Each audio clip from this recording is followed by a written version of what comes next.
The process behind a light perspective. When we started this semester, we learned about our next assignment. We had to make an experimental video in duos. In preparation for these videos, we were obligated to watch as many experimental videos as we could. We had gotten the instructions that we would have to do this analog-wise, without the help of video manipulation. Except for montage, of course. So we started looking at illusions we could do in real time to put that in our video. We had to do 4 experiments first, then focus on a main idea, which we could develop further into our last film.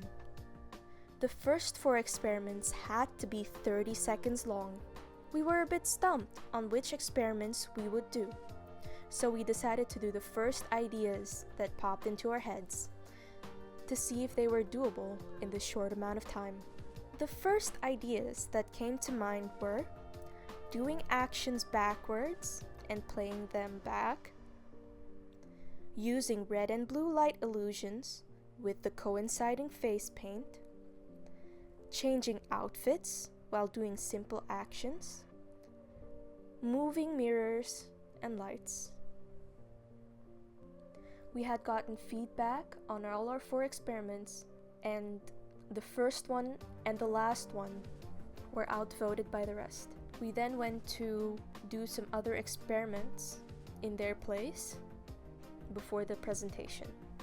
We did a stop motion video on ice cream melting, and then I also redid the color illusion with the red and blue lights, but on paper instead of my face.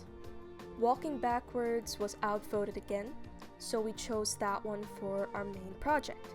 But we were still thinking of doing something with mirrors as well, since that one was also suggested. So on Saturday, we filmed myself walking backwards up the stairs, drinking, and doing other such actions in reverse, so we could have them move forward while the rest of the world moves back.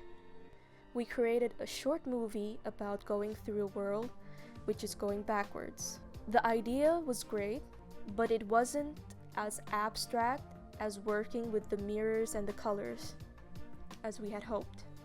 So on the last day, we decided to try out something more with colors, lights, and reflections to see how that might work.